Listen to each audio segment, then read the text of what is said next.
సంగారెడ్డి కంది గ్రామం జాతీయ రహదారి జంజం దాబా పక్కన ఆమెర్ కార్ డెక్కర్ వెనకాల మస్జిద్ ఏ మహమ్మదీయను ముఫ్తీ అస్లాం సుల్తాన్ కాస్మి వారి శుక్రవారం ప్రార్థనలతో ప్రారంభించారు. అనంతరం ముఫ్తీ అస్లాం మాట్లాడుతూ మజీద్ను కట్టించడం ఇహలోకంలోనే కాకుండా పరలోకంలో కూడా కట్టించిన వారు అందుకు సహకరించిన వారు ఎన్నో లాభాలు పొందుతారని అన్నారు. మహమ్మద్ ప్రవక్త చూపిన శాంతి మార్గం అందరూ నడవాలని సూచించారు. మౌలానా హష్మత్ అలీ హుసామి ఇస్లాంలో వజూ, నమాజ్ యొక్క ప్రాముఖ్యత గురించి వివరించారు. మజీద్ కమిటీ ఆధ్వర్యంలో ప్రారంభోత్సవానికి విచ్చేసిన వారికి మధ్యాహ్న భోజన ఏర్పాట్లను చేశారు. ఈ ప్రారంభోత్సవ కార్యక్రమంలో మౌలానా మొహమ్మద్ సులేమాన్ సూఫీ, హఫీజ్ అబ్దుల్ భారీ, అడ్వకేట్ అర్షాద్ అహ్మద్, మొహమ్మద్ అబ్దుల్లా, అఫ్సర్ ఖాన్ తోపాటు మస్జిద్ ఏ మహమ్మదీయ కమిటీ సభ్యులు, మత పెద్దలు, యువకులు పెద్ద సంఖ్యలో పాల్గొని ప్రార్థనలు చేశారు.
اور ساری باتیں آ چکی ہیں. مسجد کے بنانے کے فضائل جیسے ہیں ایسے ہی مسجد کے آباد، مسجد کو وقت دینے کے بھی فضائل ہیں. ہم لوگ یہ بھول گئے، یؤمن ببعض ویکفر ببعض. جو بات ہم کو اچھی لگتی ہے وہ ہم لوگ لے لیتے ہیں، جو ہم کو مشکل لگتی ہے اس کو چھوڑ دیتے ہیں. جتنی جیسی فضائل نبی علیہ السلام نے مسجد بنانے کے بیان کیے ہیں، ہر مسلمان کو مسجد کے لیے وقت دینے کے بھی ویسے ہی فضائل. نبی علیہ السلام نے مسجد کو محض عبادت کے لیے نہیں بنایا تھا. ہم لوگ وہ بھی عبادت میں صرف فرائض کے لیے مسجد سمجھ رہے ہیں.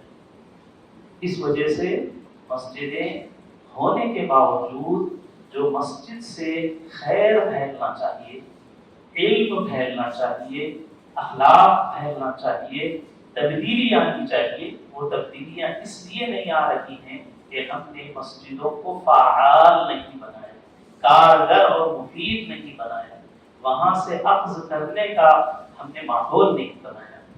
حضرت رسول اللہ صلی اللہ علیہ وسلم کے حدیثوں میں ہے کہ آپ نے فرمایا کہ مسجدوں کو وقت دو. کیسا وقت دو؟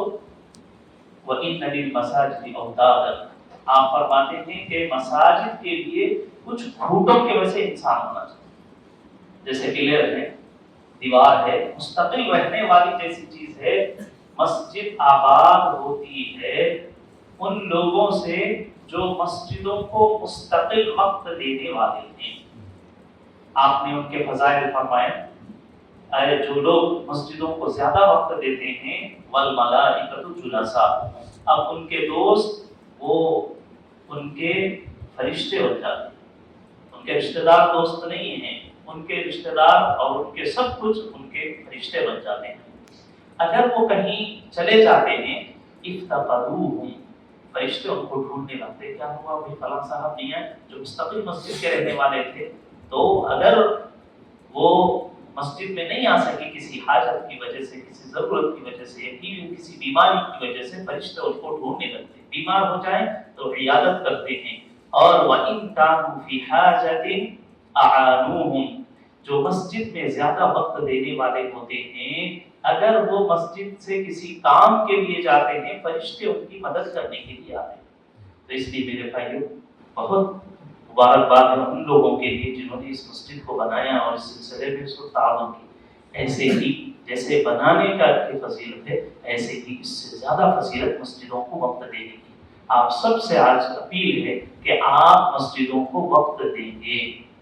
اور آپ صلی اللہ علیہ وسلم کی مسجد نبوی کے جو اعمال تھے، جتنا ہمارا قبلہ مسجد کے اعمال کے اعتبار سے مسجد نبوی کے نہج پر ہوگا، اتنا زیادہ خیر مسجدوں سے پھیلے گا.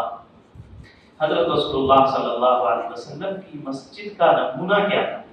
حضرت صلی اللہ علیہ وسلم کی مسجدوں میں بنیادی طور پر 3 کام کے لیے محنتیں ہوتی تھیں. ایک مسجد عبادت کے لیے، فرائض کے لیے بھی، نوافل کے لیے. نوافل کے لیے بھی نبی صلی اللہ علیہ وسلم آواز دے کر بلاتے بھی تھے اور خود صحابہ آیا بھی کرتے تھے.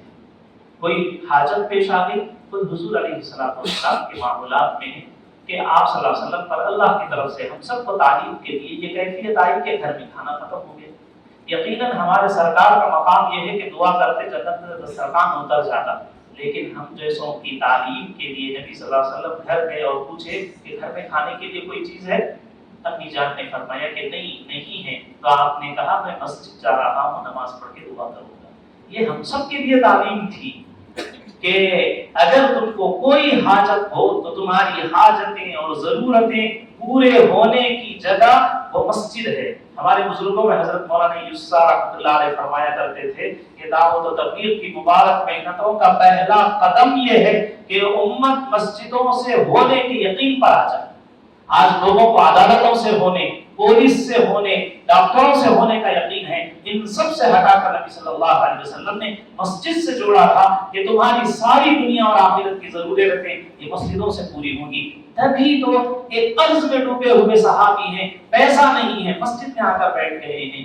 ہونا ہماری عقل تو یہ کہتی ہے کہ آپ کو قرض دینا ہے، کہیں کام کریے. آپ ڈے میں کر رہے ہیں، نائٹ ڈیوٹی جوائن کریے. ہم یہ کہیں گے کہ آپ کا کوئی رشتہ دار ہے اس سے مانگیے. ہم یہ کہیں گے کہ آپ کے کوئی دوست ہیں ان سے قرض لے لیجیے، ادا کیجیے. ہمارا تو یہ مشورہ ہوگا. لیکن نبی علیہ السلام نے اس طبقے کو یہ سکھایا اور سمجھایا تھا کہ تمہاری دنیا کی ہو آخرت کی حاجت اور ضرورت یہ مسجد سے پوری ہوگی. مسجد کو آؤ. قرض میں ڈوبے ہوئے صحابی ہیں، مسجد میں آئے اور نماز پڑھ کے دعا کر رہے ہیں. حضرت ابن عباس رضی اللہ تعالیٰ اعتکاف میں بیٹھے تھے. انہوں نے کہا تم تو اعتکاف میں نہیں ہے، یہاں اس وقت میں کیوں ہیں؟ انہوں نے کہا کہ مجھے قرض ہو گیا ہے.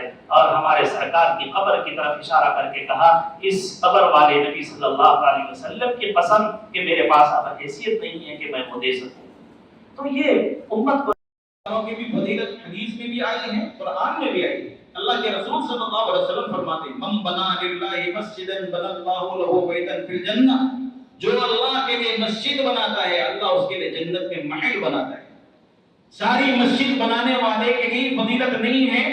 محدثین نے اس کی تشریح میں فرمایا ہے پٹیل کے گھونسلے کے برابر بھی مسجد کے بنانے میں کوئی حصہ لگائے اللہ تعالیٰ اس کے لیے بھی جنت میں وہی محل بنائیں گے جو پوری مسجد بنانے والے کے لیے اللہ عطا فرمائیں گے. اس میں ایک شرط رکھی ہے. اللہ کے رسول نے فرمایا من بنا للہ مسجدا، اللہ کے لیے گھر بنائے مسجد اس کے لیے بنے گا جنت میں محل. اس کا سبب کیا ہے؟ آدمی نے تو ماشاءاللہ بہت پیسہ خرچ کیا، اربوں خربوں روپے لگایا، لیکن اپنے نام کی تختی اگر مسجد میں لگا دیا تو محدثین نے کہا یہ اللہ کے لیے مسجد نہیں ہوئی، اپنے نام کے لیے مسجد ہوگی. اسی طرح اگر جس کسی نے ریتی دی ہو، کنکر دیا ہو، سیمنٹ دی ہو، سلاخ دی ہو، مزدوری دی ہو، جو درجے کا بھی کام اپنی ذات سے لگایا ہو، اور اگر اس کے دل میں یہ نیت ہو کہ میں جب پیسہ دیا ہوں، سیمنٹ لگایا ہوں، ریتی لگایا ہوں، کنکر لگایا ہوں، سلاخ لگایا ہوں، مزدوری دیا ہوں، ٹائلز دیا ہوں، لوہا دیا ہوں، فلاں کام میں کرایا ہوں، میں نے بھی اس میں حصہ لیا ہے، لہٰذا میری بھی چلنی چاہیے، میری پسند کا امام ہونا، میری پسند کا مؤذن ہونا، میری پسند کا خادم ہونا، یہ مجھے پسند نہیں ہے، فلاں کو رکھو، یہ مجھے پسند نہیں ہے، فلاں کو رکھو، یہ بھی اللہ کے لیے نہ ہوا بلکہ اپنی ذات کے لیے ہوا۔ تیسری بات خاص طور پر عقل کرنے کی یہ ہے، آج جتنا انتشار اور اختلاف امت میں ہے، شاید دنیا بننے سے لے کر آج تک کسی امت میں ایسا انتشار اور اختلاف نہیں ہوا ہوگا جتنا انتشار اور اختلاف کی کیفیت آج ہم اپنے آنکھوں سے دیکھ رہے ہیں۔ اللہ رب العالمین کا فرمان ہے وَأَطِيعُوا اللَّهَ وَرَسُولَهُ وَلَا تَنَازَعُوا فَتَفْشَلُوا وَتَذْهَبَ رِيحُكُمْ وَاصْبِرُوا إِنَّ اللَّهَ وَالنَّاسَ تک تم پڑھتے ہو، اس میں کسی کا اختلاف ہے، نماز میں جس طرح رک کر کے تم پڑھتے ہو، اتنی سخت وعید ہے اس روایت میں، جس کے دل میں نبی صلی اللہ علیہ وسلم کی رائے کے دانے کے برابر محبت و الفت ہوگی، فرمان حبیب سن کر کانپ جائے گا، اس کا کلیجہ ٹکڑے ٹکڑے ہو جائے گا، اس کا دل پارا پارا ہو جائے گا۔ آقا نے فرمایا سراسر ظلم ہے، کفر ہے، نفاق ہے اس آدمی کا عمل جو اللہ کے منادی مؤذن کی آواز سنے اور مسجد کو نماز کے لیے نہ آئے۔ نبی رحمت صلی اللہ علیہ وسلم نے فرمایا جو شخص نماز کے لیے اذان دی جا رہی ہو اور اذان سن کر مسجد کے سامنے گزر رہا، آئندہ آگے کسی اور مسجد میں نماز پڑھنے کا ارادہ نہیں، تو آقا نے فرمایا اس کے دل پر اللہ تعالیٰ نفاق کا ایک مہر لگا دے، نفاق کا ٹھپا لگا دے، نفاق کا ٹھپا کام کے لیے مسجد کی طرف دوڑ کر آیا، نمازوں کے لیے۔ دوسرا یہ کہ مسجدوں کا بنانے کا مقصد یہ ہے کہ یہاں تعلیم ہو، یہاں حدیث کا درس ہو، یہاں فقہ کا درس ہو، یہاں مسائل، یہاں سے علم ملے امت کو۔ امت کے ہر طبقہ مسجد میں آ کر علم حاصل کیا کرتا تھا۔ آج کا یہ حال ہو گیا ہے، بہت سارے، میں معافی چاہتے ہوئے کہتا ہوں کہ متولیوں کا خیال یہ ہو گیا ہے، صدر کا خیال یہ ہو گیا ہے کہ بچوں کو مسجد میں آنے مت دو، وہ آئیں گے تو مسجد گندی ہو جائے گی، یہ کوئی ہم کو میوزیم نہیں بنانا ہے مسجد کو کہ دکھانا ہے، بچے آئیں پڑھیں، اس کی وجہ سے مسجد گندی ہو، وضو خانے خراب ہوں، ٹوائلٹ خراب ہو جائے، کوئی پرواہ کی بات نہیں، لیکن ہمارے بچوں کو تعلیم ملے، مکتب قائم ہو، چھوٹوں کے لیے بھی مکتب ہو، بڑوں کے لیے بھی مکتب ہو۔ حضور صلی اللہ علیہ وسلم کے زمانے میں ایک مچھلی پکڑنے والے تھے اور ان کو ایک مسئلہ پیش آ گیا کہ میں سمندر میں جاتا ہوں اور مجھے پانی نہیں ملتا تو میں کیا کروں؟ مسئلہ پوچھنے فوراً سمندر سے واپس آئے، حضور علیہ السلام سے کہا اے اللہ کے رسول صلی اللہ علیہ وسلم، سمندر کے سفر پر ہوں اور میرا کام مچھلیوں کا پکڑنا ہے، مجھے ایک مسئلہ پوچھنا اور سیکھنا ہے۔ حضور صلی اللہ علیہ وسلم کی مسجد میں آئے، حضور نے فرمایا الماء طہورہ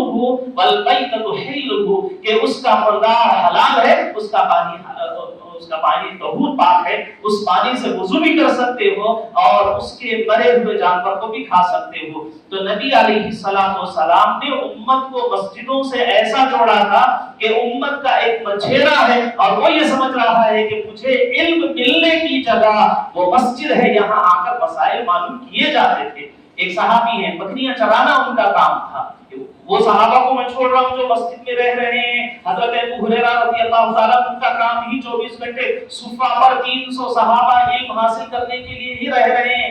اس کے علاوہ امت کا ہر طبقہ مسجد سے جڑا ہوا تھا اور مسجد میں آ کر علم حاصل کرنے کا عمومی مزاج تھا۔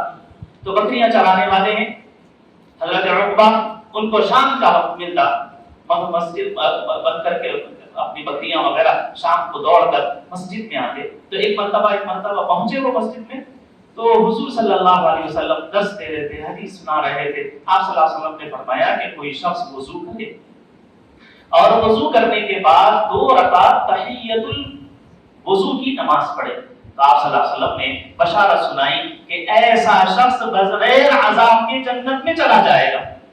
وہ سن کر اتنا خوش ہوئے وہ بکریاں چرانے والے صحابی، انہوں نے کہا اوہو اتنا آسان ہے جنت کا حاصل کرنا، وضو کرنے کے بعد 2 رکعت تحیۃ الوضو پڑھنا ہے بس جنت مل جائے گی، بہت خوش ہوئے۔